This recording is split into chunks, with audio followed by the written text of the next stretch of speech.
Overthinking किसे कहते हैं और इसका इलाज क्या है? फोर्ब्स की रिसर्च के मुताबिक दुनिया की आबादी के 73% लोगों का ये मानना है कि वो ओवरथिंकिंग का शिकार हैं। और अगर आप भी उन लोगों में से हैं जो आज तक ये समझ रहे थे कि उन्हें ओवरथिंकिंग यानी ज्यादा सोचने की बीमारी है, तो खुश हो जाएं, क्योंकि ये वीडियो देखने के बाद आपकी वो बीमारी जड़ से खत्म हो जाने वाली है। सबसे पहले तो आप अपने दिमाग में इस बात को बिठा लें कि कोई भी जिंदा इंसान अपने दिमाग को सोचने से नहीं रोक सकता। जिस तरह आंखों का काम है देखना, कानों का काम सुनना, उसी तरह दिमाग का काम है सोचना। आप कुछ भी कर लें, आप अपने दिमाग को सोचने से नहीं रोक सकते। यहाँ तक कि सोते वक्त भी आपका दिमाग कुछ ना कुछ सोच ही रहा होता है, जो कि ख्वाब की सूरत में आपको कभी कभी याद रह जाता है। तो आपको सुनकर शायद हैरानी हो कि ओवरथिंकिंग जैसी कोई चीज होती ही नहीं है। ये उन डॉक्टर्स की बनाई हुई फर्जी टर्म है जो आपको अपनी दुकानें चमकाने और महंगी दवाइयां बेचने के लिए बेवकूफ बनाते हैं। आपके डर का फायदा उठाकर आपको ड्रग्स की हेवी डोजेस खाने पर मजबूर करते हैं, जिससे आपकी बॉडी कुछ वक्त के लिए सुस्त हो जाती है और आपको लगने लगता है कि वो मेडिसिन खाकर आपको सुकून मिल रहा है,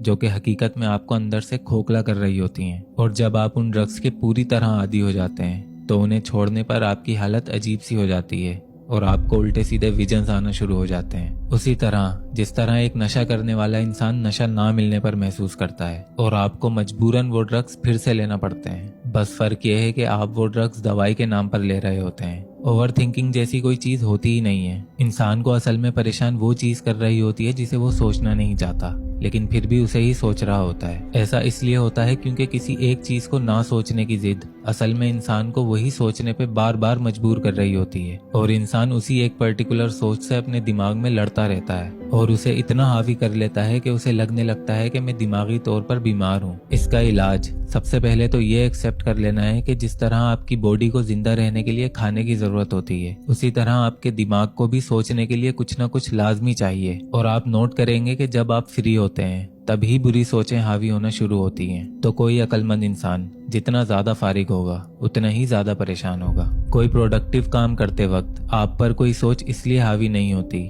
क्योंकि हमारा दिमाग इस तरह प्रोग्राम किया गया है कि वो एक वक्त में दो चीजें कभी भी नहीं सोच सकता। और रही बात उस नेगेटिव सोच की जो आपको डिप्रेशन में खींचती है, तो आप उस एक नेगेटिव सोच को जो आपको तंग कर रही है उसे रोकने या उससे डरने के बजाय उसे जानबूझकर और सोचें और अपने दिमाग में उसका काउंटर नैरेटिव पैदा करें। मिसाल के तौर पर आपको मौत से डर लगता है और आप ये बात सोचने से भी डरते हैं और इसी वजह से यही सोच बार बार आपको तंग करती है। तो आप उस सोच को नहीं रोकें बल्कि उसे सोचने का तरीका ही बदल डालें।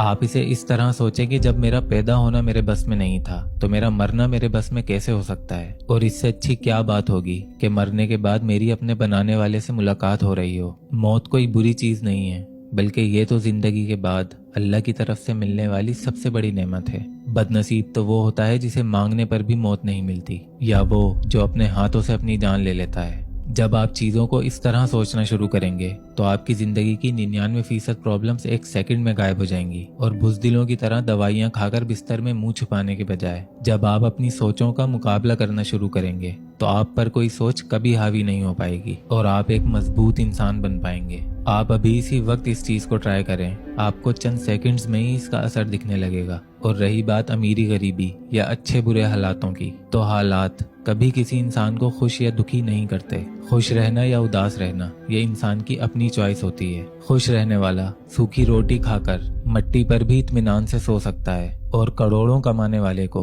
पेट भर खाना खाने के बाद अपने किंग साइज बेड पर भी सोने के लिए नींद की गोलियां खानी पड़ सकती हैं। तो खुश रहना इंसान के अपने हाथ में होता है, ना ही इसके लिए पैसे चाहिए और ना ही इस पर कोई टैक्स लगता है। आप चाहें तो दिन के 24 घंटे भी खुश रह सकते हैं और ऐसा करके आप इनडायरेक्टली दूसरों को भी फायदा पहुंचाएंगे, क्योंकि एक खुश इंसान अपने आसपास पॉजिटिव एनर्जी फेंकते हुए चलता है, जिससे आसपास के लोगों पर भी उसका उतना ही असर पड़ता है। तो हर हाल में खुश रहना सीखें, अपने लिए भी और दूसरों के लिए भी। आप बीमार नहीं हैं, आप बिल्कुल ठीक हैं। इंसान बीमार सिर्फ उस वक्त कहलाता है जब उसे खुश रहने के लिए किसी चीज की जरूरत पड़ती हो।